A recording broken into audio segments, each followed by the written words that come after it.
Hi everyone, and welcome to your daily tarot reading for Tuesday, the 21st of May 2019. Thanks for joining me. I'm using the classic tarot for today's reading. Let's have a look at what the cards want you to be aware of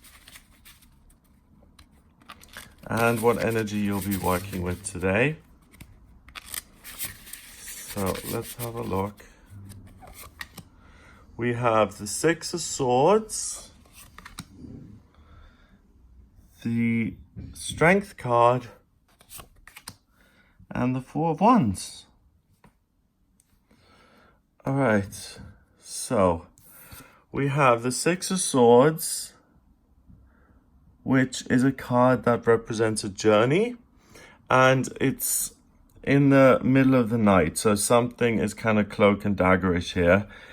This woman is looking behind her.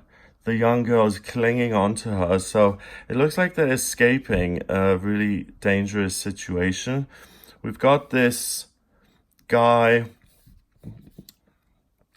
pushing the boat out. He seems impartial, but they're carrying all these swords with them. So this is a woman who's either being threatened by other people's words or actions, and she's also got negative things that she's thinking about herself or negative things that she's involved with, and she's fleeing a situation. So the Six of Swords is about making a journey, escaping a situation because of fear. But the problem with this is that you can't escape yourself. And she's going to take either her existing problems with her, or because she's vibrating at a certain frequency and she behaves in a certain way, she's going to simply recreate the same problems on the other side of the shore in the different country that she actually arrives in. So the Six of Swords is a very good example of doing a geographical, as they call it in the 12 steps. It's moving somewhere because you think your whole life is going to be different. The problem is wherever you go, there you are. So instead of running from things and instead of deciding, okay, I'm just going to leave all my responsibilities behind and I'm just going to ditch everything and give myself a clean slate and start over, what you're being given today is the strength to actually deal with the inner monsters, the strength to deal with the external monsters, and you have always had that power within you. It's just that we forget that we have that power. Life kind of happens to us and we start to forget that we really can do a lot more than we realize, and that we have a lot more control over the way things are going. A lot of people get stuck in a poverty cycle where they're doing a job and they just scrape by every month, and those jobs are designed to keep you trapped. And it's only when you come out of that job that you realize, wow, I'm discovering that I'm surviving somehow. That job trained me to think that if I ever left this environment, I would be bust, bankrupt, and that I'd lose everything. But what actually happens is that you notice that you don't need that job as such. Yes, you still need an income, but that you can find a different source of income by using your strength. Now, what I mentioned is that there may be external negative things. So let's say she's a public figure and people have said, oh, she's no good, she's a liar, she's a fraud, and she's trying to escape that. That kind of stuff is going to catch up with her wherever she goes. So rather than fleeing from it, she has the infinite. You see that infinity symbol above the woman's head. She's got the infinite ability to stand up to that and to say, actually, I'm not, if she isn't, rather than to run from it. To say, prove it. I am not a fraud. This may be uncomfortable and I feel attacked, but I am not what you say I am, and I'm going to stand up for myself. If it's something internal that she's doing, like she feels, she doesn't respect other people's space and she's she's very flexible with the truth. When she shows up on the other side, if she continues to be flexible with the truth, other people are going to be angry at her and they will try and retaliate because they felt lied to. But that's something that she can face within herself and say, hey, do you know what? I realize I'm a little bit flexible with the truth. In future, I'm going to try to be more honest, and I'm going to make an effort to manage this inner beast. Maybe she's dishonest because her parents were always dishonest and she just learned from them. Or maybe she realized sometime in her life that, lying isn't something that you're usually busted on, so I can get away with it and it helps me cut corners.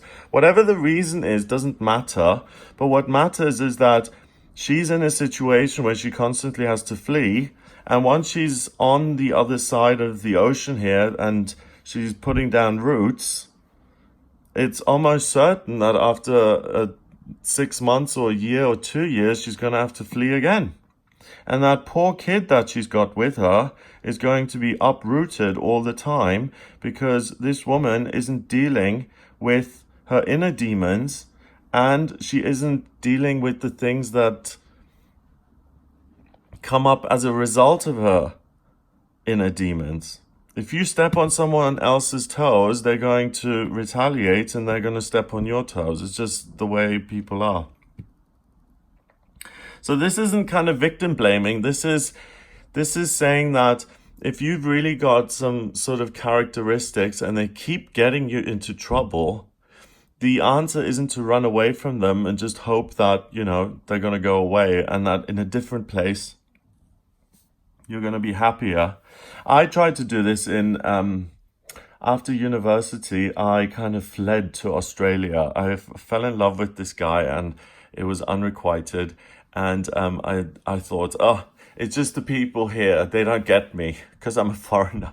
They don't get me. So I moved to Australia and they really didn't get me. I don't think I met one Australian person who thought I was funny. So that was the loneliest 2 years of my life. But I did that to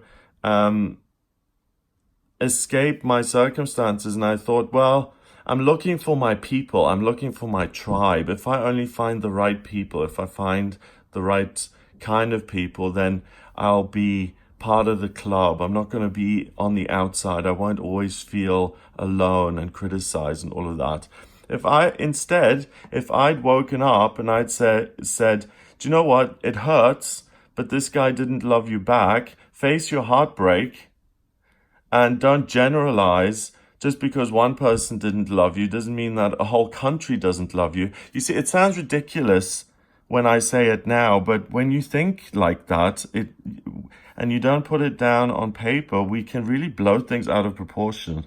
I've always been a bit of a drama queen, but that doesn't make it any less painful. So if you face your problems internally and the things that hurt you from the outer world, you're doing yourself a favor because you're resolving the things rather than running and continuing with the problems. And what happens once you resolve these faulty ways of thinking, then you create happiness within yourself and you're able to learn from your mistakes because you're teachable and you change your behavior and you master this beast.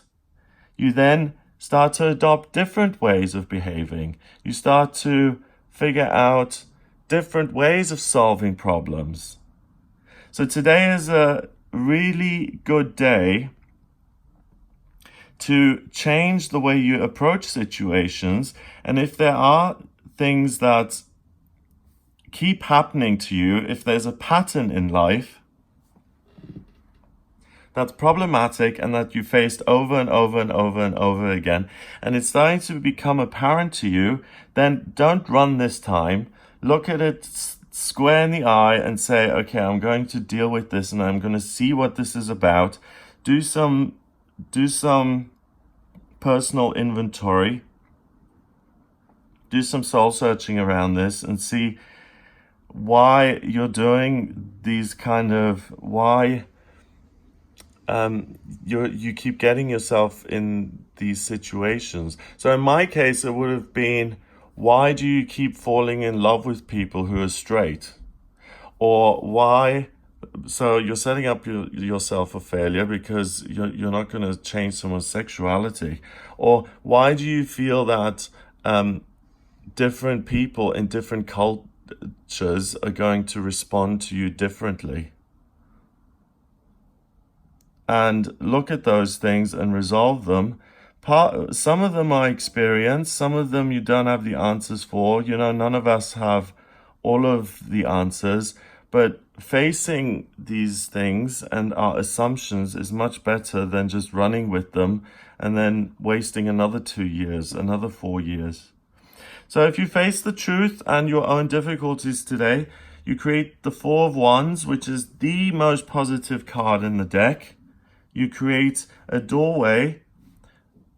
So you're moving into another chapter of your life that's filled with security, love, prosperity, abundance, joy, happiness, actually being able to have relationships with other people and maintaining them, and positive relationships. And it doesn't just mean romantic relationships. For instance, if she becomes more truthful, like I used that example, she manages that inner beast. She starts to make real friends because people know that she never ever lies and that she's reliable. So she makes great relationships. People trust her. They invite her to go into business with them, or they do want to partner up because they know her to be truthful, and she's really able to build something for herself, and she's able to put down roots, and that makes her happier, and it's a new chapter of her life. And her daughter is happier because she's not constantly being uprooted. So it's a win-win for both these two and other people who come into contact with her on a daily basis. So this can be a real turning point in your life where you alter the way you behave, and you can solve problems that are internal, so in the way you think, and you can also solve problems which are external. So things that other people are saying about you, you can actually address that and confront people about it. I hear that you're going around telling people that I am really dishonest. Tell me what I've lied about. I'd like to hear it from your own lips. And you can confront that and really shut down the source of the rumor mill and sort that out for yourself so you can reclaim your reputation. May be true, may not be true, but if you actually look at these things sometimes, then you can resolve them. Sometimes you can't. But what the cards are saying today is that if you face your problems head on, and if you confront them, then you're able to really put an end to it. You're able to draw a line under them, and you're able to start a new chapter in your life. So, on some days you may go up to your enemy and say, why are you spreading rumors about me? And they'll slam the door in your face. On days like today, it's very likely that you may catch them off guard and you may get the truth out of them, and you can ask them to stop, or you reach some sort of agreement. And also, the inner work obviously is much easier because you have control over yourself. You can't control other people, but you can control yourself. Number-wise, we've got 8 and 6, which is 14, and another 4 is 18, 1 and 8 is 9, and 9 is spirituality and completion. So it's about getting in touch with your higher self and getting rid of some negative behavior patterns and completing that, drawing a line under it and starting a new life. So this can be the first day of the rest of your life, so to speak. If you would like a personal reading with me, please get in touch via my website. It's gregoryscott.com. Click on the readings tab to order your reading. I use the tarot, astrology, and numerology in my personal readings. If you have any questions about your life purpose or your vocational aptitudes plural, what's coming up for you in personal development and love and work and finances. If you have questions around that, or if you have any other questions, then please do get in touch for a personal reading. Hit the subscribe button if you like my videos. Have a wonderful day, and I'll speak to you tomorrow.